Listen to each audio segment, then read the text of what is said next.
Coucou à tous, bienvenue, c'est Algérien dans la cuisine turque. Aujourd'hui, je vais avec une nouvelle recette qui fait un peu le tour des réseaux sociaux. Elle est super bonne, je me suis dit pourquoi pas la partager. J'ai dû la faire 2 fois depuis que j'ai vu qu'elle existait et franchement c'est top. Donc pour cela, j'ai pris 2 blancs de poulet que j'ai coupés tout petit.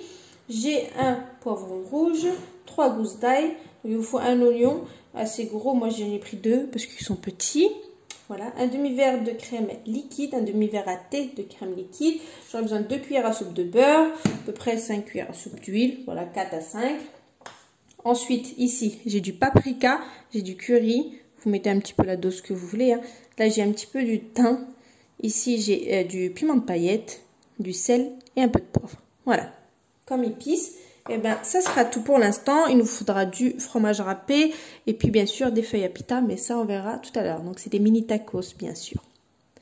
J'allais faire ça au all clad, mais je vais rester sur du traditionnel parce que tout le monde n'a pas l'appareil. Donc vous prenez une poêle, elle commence à chauffer. Donc je ne vais pas rajouter de matière grasse pour l'instant, on verra tout à l'heure. Donc je vais mettre mes 2 blancs de poulet que j'ai bien coupés finement. Mais vraiment très fin, vous voyez, comme ça. Et on va les laisser revenir. Pour que ça lâche son jus. Une fois que ça a lâché son jus entièrement, la cuisson est normale, quoi. Que ça redevient blanc, comme du poulet. Là, je rajouterai les autres ingrédients. En attendant, je vais couper les oignons avec l'ail et mes poivrons. Et je reviens juste après. Allez, let's go. Donc là, comme vous pouvez le voir, je suis toujours en mode revenir. Vous voyez, ça lâche le jus. En fait, on va attendre de bien mélanger jusqu'à qu'il n'y ait plus de jus en fait. Faut pas que j'ai tout cette eau là qui ressort du poulet. Faut que tout soit absorbé. D'accord, pas besoin de couvrir surtout. Hein. Donc là, on voit que il y a pratiquement plus d'eau. Donc là, je vais rajouter 2 cuillères de beurre, 2 cuillères à soupe. Il y a à peu près 4 cuillères à soupe d'huile. Vous pouvez mettre moins de matière grasse. Hein. J'impose personne à mettre du gras. Je vois déjà venir les commentaires. C'est trop gras, nanana. Non, c'est bon. Donc une fois que j'ai rajouté ça, à ce moment-là, on va rajouter les oignons que j'ai mixés avec l'ail. Et les poivrons rouges.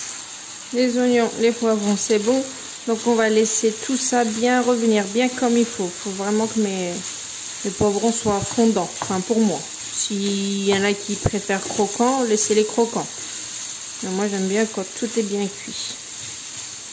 Ensuite on va prendre les feuilles à pita comme vous pouvez le voir là. Je vais prendre un cercle et en fait avec le cercle on va venir et on va faire... Donc nos empreintes, comme ça, j'ai besoin des petits ronds comme ça. Et en fait, on va incorporer le poulet là et on va mettre ça au four. Donc voilà, ce style, voilà, des mini tacos. Donc là, je vais faire plein de petits ronds.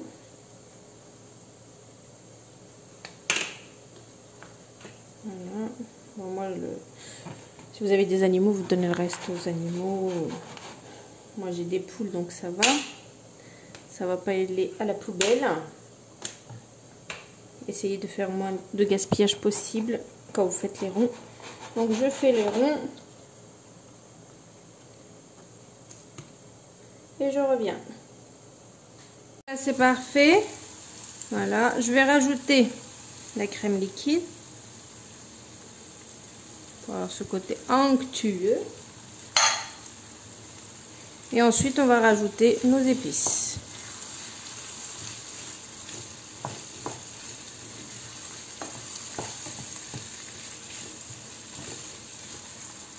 Donc là, j'ai bien mis la crème.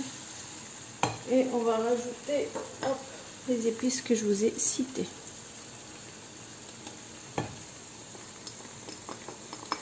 On mélange, on laisse encore un petit peu. Et ça sera prêt, Inch'Allah.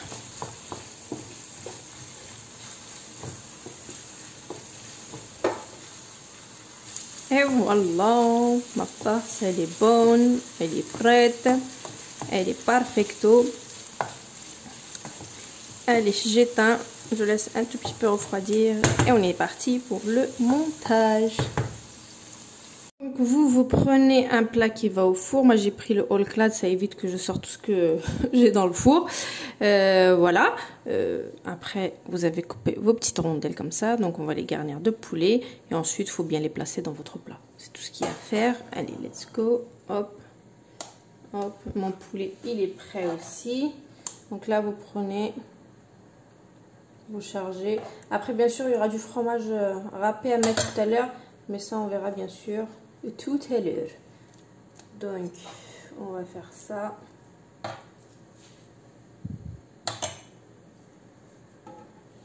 Et on va les bien positionner en fait, d'accord? Donc moi je vais faire ça pour tout et ensuite je reviens. Et avant de les mettre au four, donc vous mettez quand votre four il est chaud ou froid, c'est pas grave, peu importe. Vous mettrez du gruyère. J'ai peine à parler aujourd'hui. Donc vous mettrez en fait donc du gruyère par dessus pour gratiner. En fait tout est cuit hein. Donc comme vous pouvez le voir tout est cuit. Donc c'est juste vraiment pour mettre le fromage et puis pour faire fondre le tout et puis un petit peu gratiner aussi la pita hein, parce que il faut un petit peu. Enfin elle est meilleure quand elle est cuite, la pita crue c'est bien, mais moi je préfère un petit peu bien cuite quoi. D'accord, allez je finis ça. Il y en a qui vont dire que c'est gras, il y a trop de gras etc. En fait le gras je le prends également pour mouiller un petit peu ma pita qui est sec finalement. D'accord, donc faut en mettre hein. Voilà comme ça, vous voyez, donc il y a un petit peu de gras. Et voilà, j'ai fini et j'ai utilisé la totalité de mon poulet. Voilà, donc il n'y a plus qu'à mettre du fromage. Et voilà, de plus près, là je vais prendre ce fromage là, celui de Lidl, il est super bon. Donc c'est ce que j'utilise au quotidien à la maison. Donc là, on va mettre du fromage sur le... Voilà, partout. Et vous mettez à 200 degrés. Et en fait, ce sera par rapport à votre fromage que vous allez voir la cuisson. Donc ça peut vous prendre 5 minutes comme 10 minutes. Ça dépendra de votre four s'il est bien chaud ou pas. Parce que tout est cuit. Ok. Donc c'est un repas que vous pouvez préparer donc même la veille pour le lendemain ou le matin pour le soir. Voilà. C'est vraiment la dernière touche finale. Voilà. Avant dégustation, il faut mettre au four. Ok, donc je mets ça à 200 degrés. Voilà, jusqu'à avoir gratiné tout ça. Et ensuite, je reviens pour vous montrer le résultat. À tout à l'heure. Et voilà, c'est prêt. Il n'y a plus qu'à déguster. Donc vous les prenez. Ne vous inquiétez pas, ils ne sont pas collés. Hein. Donc voilà, regardez, vous les prenez comme ça. Bon là, c'est très très chaud. Vous les prenez comme ça. Et c'est excellent. Le fromage a très très bien fondu. Avec un bout de salade, c'est parfait. Regardez. Je vais prendre un petit peu de persil, histoire de... Comme ça. Histoire de faire une belle photo. Et puis je vous poste la recette juste maintenant. Regardez. J'aime bien quand c'est comme ça, moi. Bon allez, on va manger tout ça. Donc je vous dis une bonne réalisation et à bientôt. Ciao.